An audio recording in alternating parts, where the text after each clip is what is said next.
back. Hey everybody, for those of you who don't know, my name is Jess, and I haven't made a YouTube video in a long time. Don't go looking. I deleted all my vlogs in a fit of rage once. So I could be lying to you. I've decided to try and watch every Disney movie ever made. It's probably impossible, but that's what I'm here to find out. I found a list of every Disney movie ever made from 1937 until now, and I'm going to watch them in order, the ones I can find. But I am going to try very hard to find every single one because I'm determined. The list I found doesn't include Disney Channel original movies, but I'm going to, so I found another list of just econ movies, and I will be watching those as well. So because I'm going to try and watch every Disney movie ever made, someone suggested I make YouTube videos discussing them. Thanks, Mom! There's no way I can make a video after every movie I watch. That would slow down the process immensely. So I'm gonna watch a chunk of movies and then make a video discussing them. If you'd like to keep up with me while I am actually watching them, follow me on Instagram or Twitter. I've already watched the first 6 movies. Let's discuss. The first movie I watched was Snow White and the Seven Dwarfs, made in 1937. It was the first animated feature, their first real movie, and it's amazing. It's just fun. Snow White's kind of fun, mostly because it's not a very, like, cause and effect story. It's very, like, she finds out she's gonna be killed, runs away, a bunch of fun at the dwarves' place, and then she's, like, killed, but not killed. And then this guy who met her for, like, 2 seconds shows up and is like, oh my gosh, her dead body is so beautiful, I want to kiss it. So they open the coffin so he can kiss her. And then he kisses her dead body. Dead body. And she wakes up. And then she's awake for 30 seconds. All the dwarves are like, oh my gosh, you're alive, you're not dead, we're so happy. And then she's like, peace out, dwarves. You took care of me this whole time. I'm gonna ixnay with the princess. In all seriousness, the movie is great. It's magical, it's enchanting, it's very old school, it's cute, and I love it. It's so entertaining to see how different storytelling is now. Now, we couldn't get away with having nothing happening to her for an hour of the movie. It's a treat. It's a treat. The animation is amazing, and it was really fun to watch Snow White and the Seven Dwarfs again, because I haven't watched that movie in a very long time. The next movie I watched was actually supposed to be the first movie I watched because it was an Academy Award review, this kind, of all of Walt Disney, not all of, 5 of Walt Disney's Silly Symphonies, and I adored Walt Disney Silly Symphonies when I was growing up, so I was really, really excited to watch this little collection of them. And one of my favorites was in there, The Three Little Pigs. And I found myself as I was watching them being like, wait, how did I see these when I was little? Because the Silly Symphonies were made in the 30s and the 40s. Like,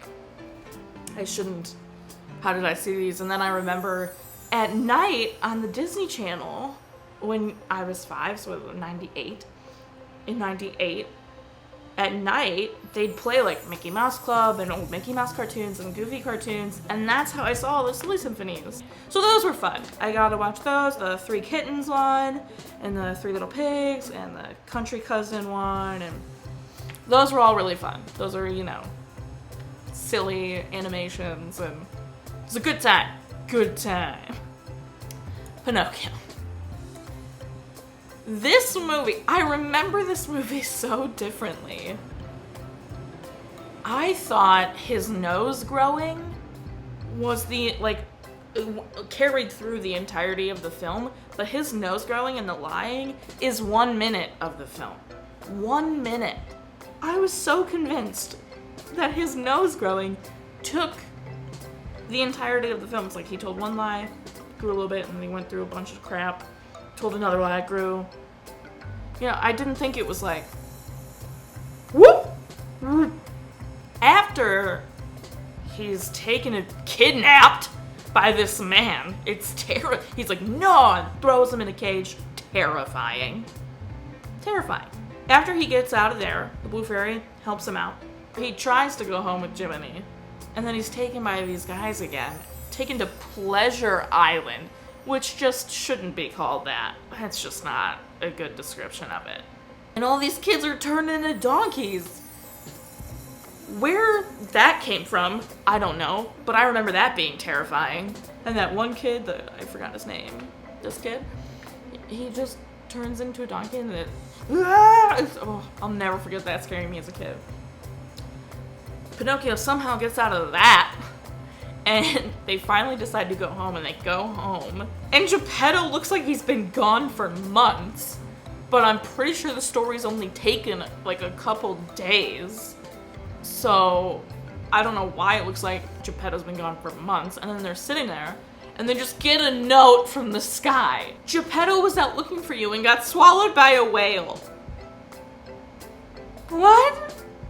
You can't just drop that bomb on us. Geppetto was out looking for you, swallowed by a whale. How does that... That's just like, that's a big bomb to drop in just a little note. They go looking for Monstro, and they find him, and he's terrifying. I see no point to Monstro. Why did he have to be swallowed by a scary whale? Why couldn't he have just been lost at sea and Pinocchio had to go look for him? Or, you know, like, he tripped because he's an old man and broke a hip and he's in the hospital and Pinocchio has to go get him. I get that Pinocchio is supposed to, like, prove his worth and that he's unselfish, but there's a way to do that without a big, creepy whale. Like, that's an exaggeration. I hadn't watched Pinocchio since I was a child because of how terrifying Monstro was. Naturally, I totally handled it not as scary because I'm like, oh, okay, I get it. But as a child, I can see how Monstro would terrify a child. The next movie I watched after that was Fantasia. When I was younger, I wasn't a big fan of Fantasia. I thought it was boring. Kind of still holds true today. No offense. I do have a bigger appreciation for Fantasia because I love classical music now. The best part of Fantasia is The Sorcerer's Apprentice. I think everyone can agree. The best part of Fantasia is The Sorcerer's Apprentice. Mickey in that hat, just like all the brooms and the song, dun dun, you know, it's just, there's nothing like it. So when that part came, which is actually pretty early in the movie, I got jazzed. I was like, yes, Sorcerer's Apprentice, here we go. And then after that, I was like, oh. My second favorite part has to be the dancing hippos.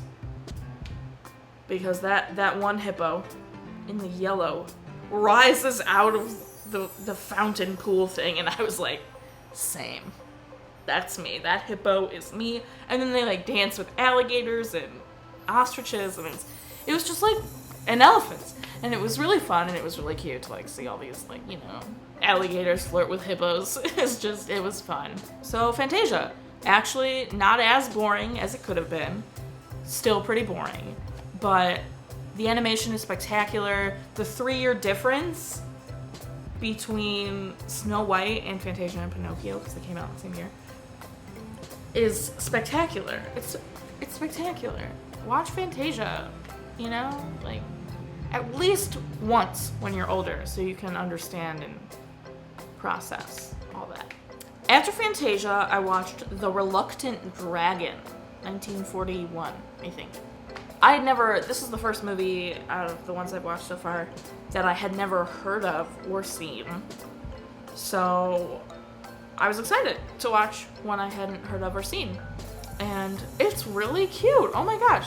So The Reluctant Dragon is about how Disney Studios makes a Disney animated feature, but is also its own movie.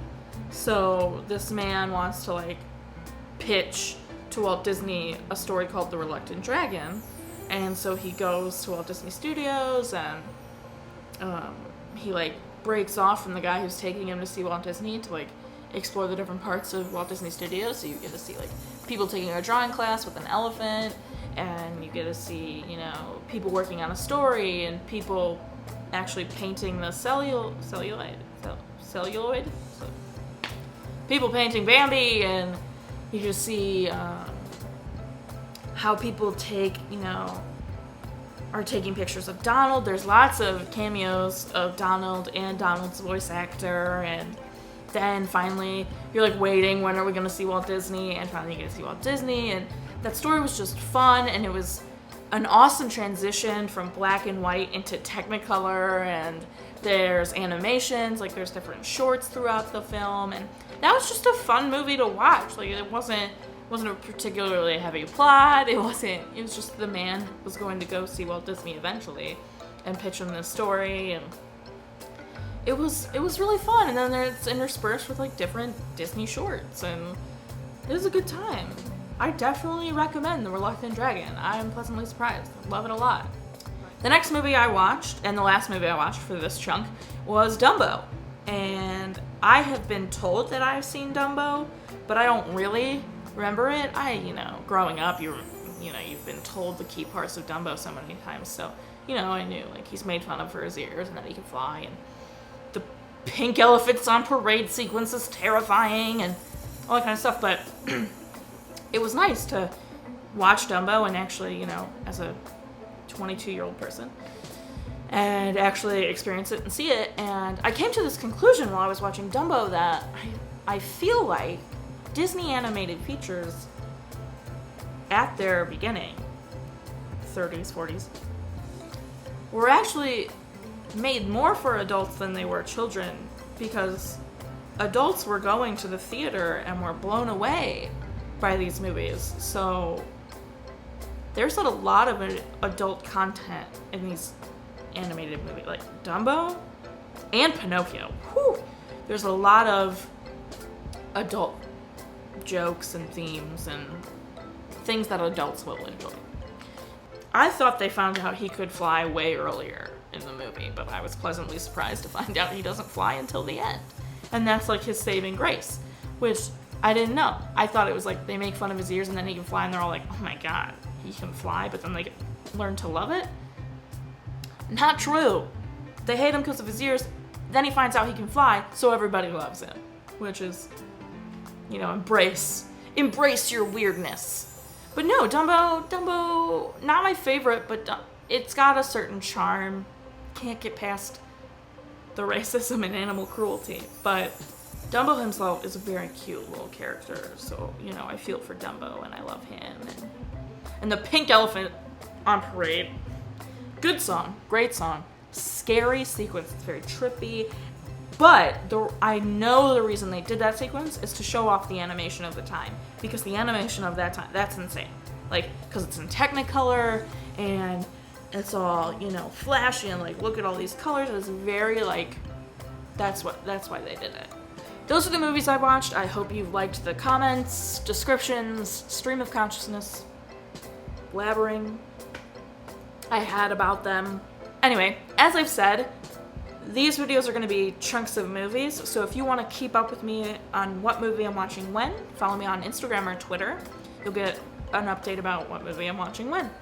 I'm also using the hashtags #EveryDisneyMovieEver and Jess Watches Disney, just to keep it all together and succinct. So if you want to keep up with me that way, you can too.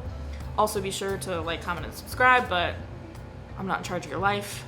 You are, so do what you want and don't be a dick about it. Bye, guys.